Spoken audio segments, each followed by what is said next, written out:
Bueno, muy buenas a todos. Esta presentación es del artículo Feminismos Latinoamericanos, un trabajo de investigación de Sonia Álvarez.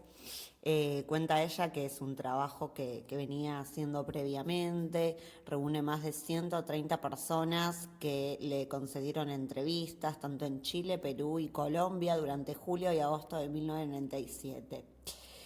Y aclara que las ideas aquí expuestas son una forma resumida de presentar tanto estas entrevistas y también investigaciones anteriores sobre el proceso preparativo brasileño y latinoamericano hacia Beijing entre 1993 y 1995 y sobre investigaciones sobre los movimientos feministas, movimientos sociales y ONGs, el Estado y la política de género en el Brasil, que realizando desde comienzos de los 80.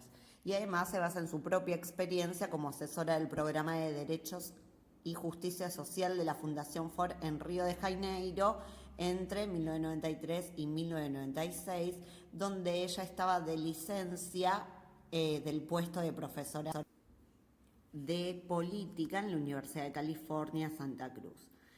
Las ideas aquí expuestas, por supuesto, aclara, no son necesariamente representativas de dicha fundación.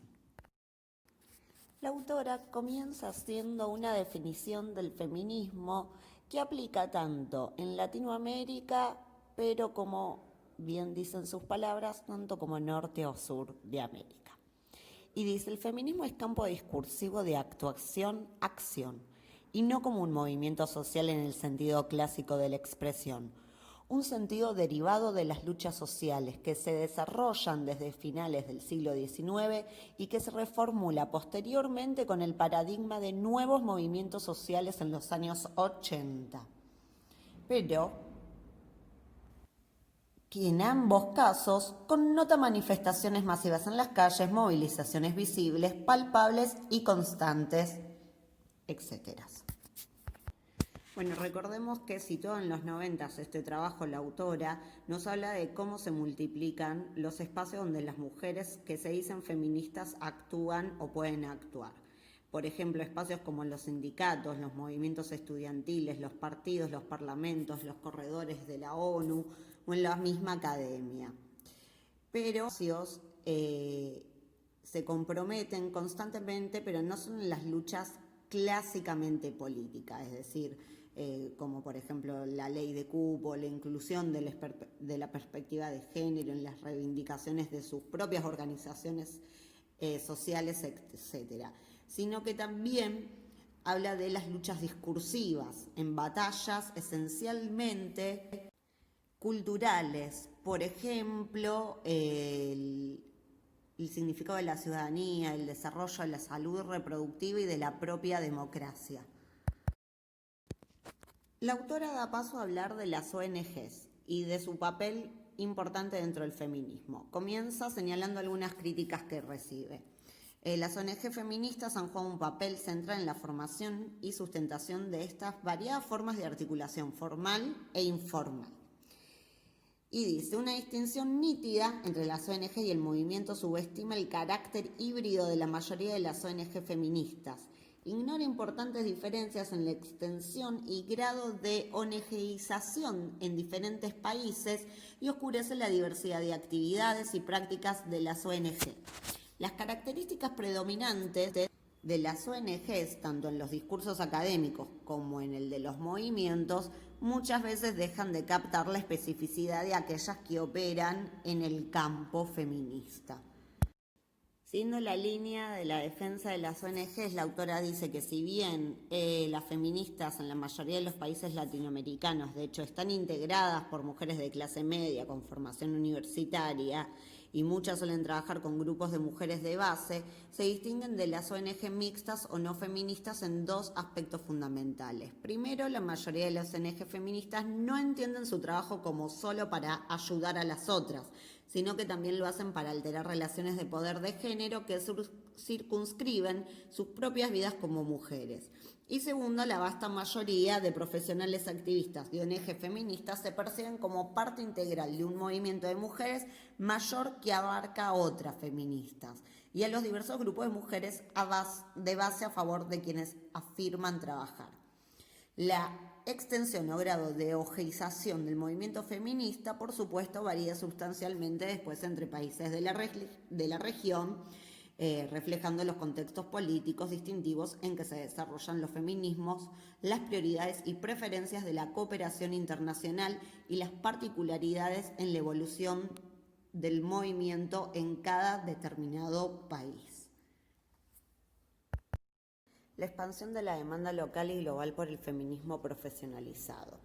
La autora nos habla de la dramática reconfiguración del terreno político estructural local y global donde se desenvolvían los feminismos y otras luchas por derechos y justicias sociales en los 90, en donde el enfoque feminista hacia el monitoreo y evaluación de políticas públicas también tendían que entenderse como una respuesta propositiva y pragmática a contextos políticos globales y locales que se proclamaban más receptivos a las reivindicaciones por la equidad de género. En efecto, dice, todas las actoras en el campo feminista latinoamericano han tenido que revisar las prácticas que desarrollaron originalmente para enfrentar condiciones políticas autoritarias decididamente hostiles a la equidad de género y a la justicia social. Varias de sus entrevistadas declaraban que en aquel entonces era sino más fácil, más simple estar unidas en sus metas y afirmaron que a veces la unión del movimiento se daba en cuanto a oposición política, no necesariamente en cuanto al feminismo en sí. Pero la democratización ha complicado este cuadro estratégico considerablemente. Una feminista chilena captó las interrogantes estratégicas enfrentadas por muchas al declarar yo hay oro, tanto ser oposición. De hecho, es difícil que las feministas puedan evitar lidiar con estados que ahora parecen estar hablando su lenguaje. En efecto, muchos gobiernos hoy, refiriéndose en aquel entonces, ostentan su determinación de promover la equidad de género y han adoptado un número impresionante de políticas, programas y planes supuestamente dirigidos a mejorar. ¿Expertas en género o ciudadanas feministas? La autora nos habla de una nueva agenda de políticas públicas impulsada a nivel global y local por convicciones inspiradas en una combinación de la economía neoliberal y la teoría democrática liberal. También ha fomentado este interés gubernamental en cuestiones de género. Indirectamente está promoviendo una reorientación de las actividades de muchas ONGs en el campo feminista, al igual que en otros campos de movimientos sociales. Las políticas dirigidas a las mujeres están entre aquellas actualmente de moda para los gobiernos latinoamericanos que buscan realizar sus aspiraciones a la modernidad en el mercado global. Entre algunos funcionarios de las maquinarias especializadas, géneros parecería haberse convertido en otro término más en el léxico técnico de planificación, un indicador neutro de modernidad y desarrollo en vez de un terreno o dominio minado por relaciones desiguales de poder entre mujeres y hombres. Como a las maquinarias especializadas generalmente les falta suficiente personal capacitado en asuntos de géneros, estas cada vez más procuraron ONGs selectas con experiencia en políticas públicas para subcontratar la evaluación de políticas, compilar datos y ejecutar proyectos y programas de géneros. Las ONG son así proclamadas socias claves del Estado para avanzar la modernización social y económica. De acuerdo con la nueva agenda de políticas públicas en la cual las ONG son vistas como vehículos para la democratización y componentes esenciales de una sociedad civil floreciente.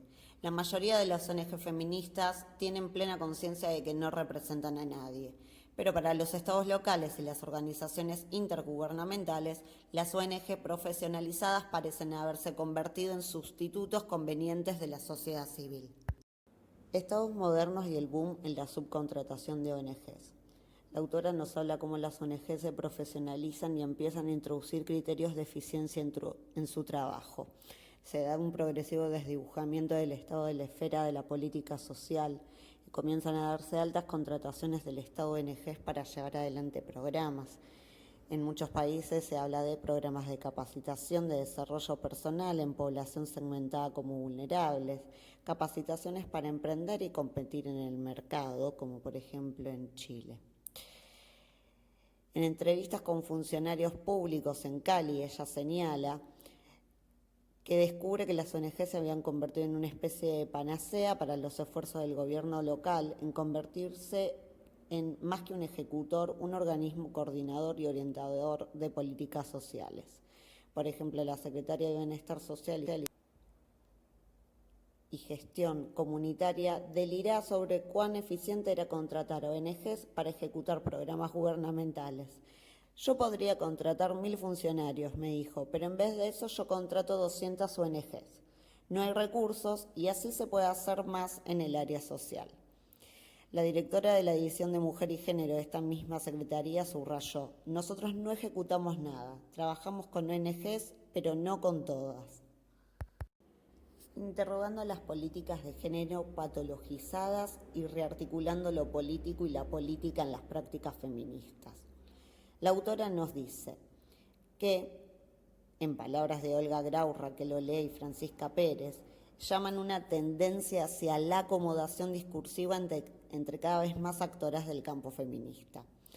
Tal posición discursiva consiste en que muchos discursos se acomodan al propio perfil discursivo, a los requerimientos explícitos u implícitos del interlocutor involucrado en el conflicto, donde hay una innegable autodeterminación del marco de lo posible a ser dicho que opera a modo de censura autoimpuesta en la dificultad para articular una línea narrativa autónoma que explicite y sostenga los nudos discursivos más problemáticos: la sexualidad, la familia y el concepto de género.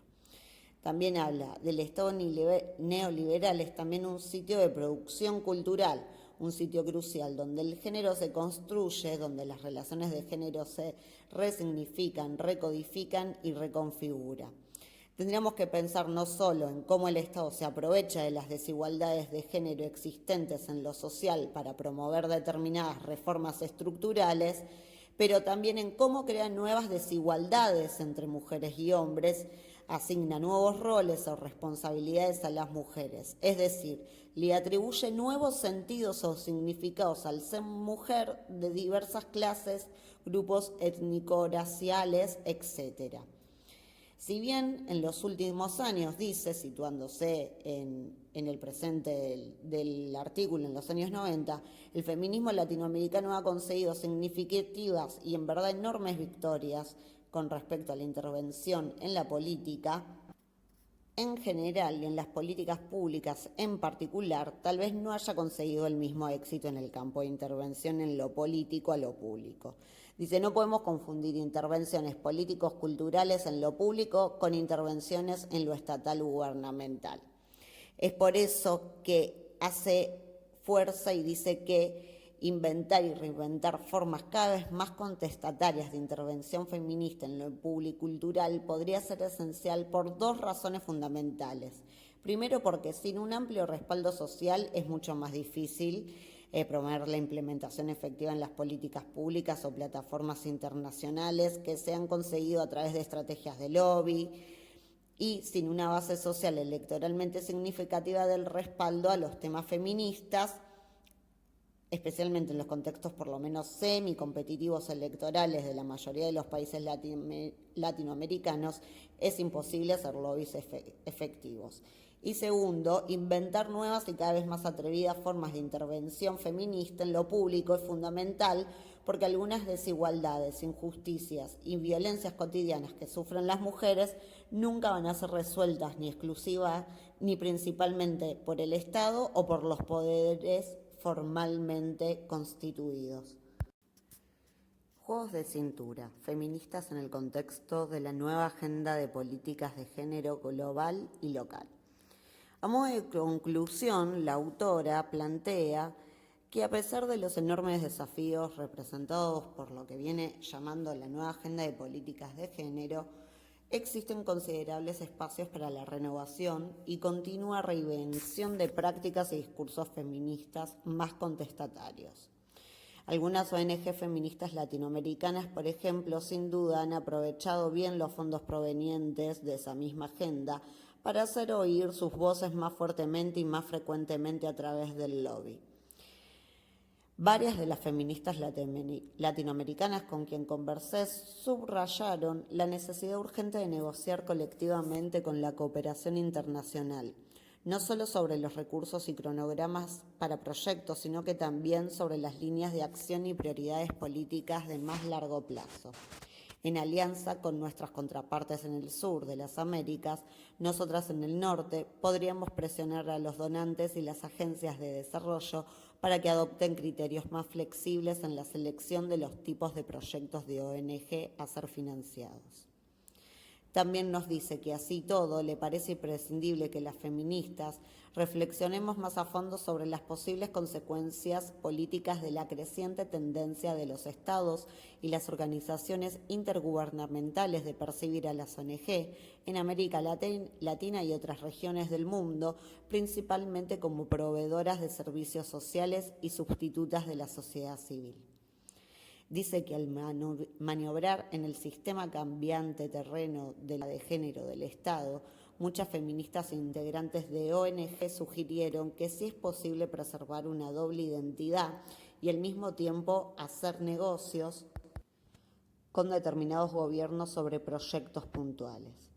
Negociar tales juegos de cinturas puntuales con éxito, sin embargo, tal vez sería más factible si las ONGs invocaran reivindicaciones ciudadanas colectivas y buscaran el apoyo de otras actoras en el campo feminista, en vez de tratar de enfrentar solas los mercados locales y globales de proyectos de género. Esto tal vez requeriría aumentar la responsabilidad horizontal dentro del propio campo feminista. Hay considerable espacio de maniobra dentro del sector llamado institucional del campo feminista. Evidentemente es posible lanzar una amplia variedad de prácticas feministas desde cualquier determinado espacio social o institucional, aún bajo las condiciones político-estructurales adversas que he tratado de trazar, dice, a lo largo de su trabajo. Y nos cierra con una frase, después de hablar de varias discusiones y debates que se da en el feminismo, diciendo que en vez de señalar la fragmentación de una unidad feminista que nunca realmente existió, entonces los actuales debates pueden ser indicativos de la continua vitalidad del amplio y cada vez más heterogéneo campo feminista latinoamericano.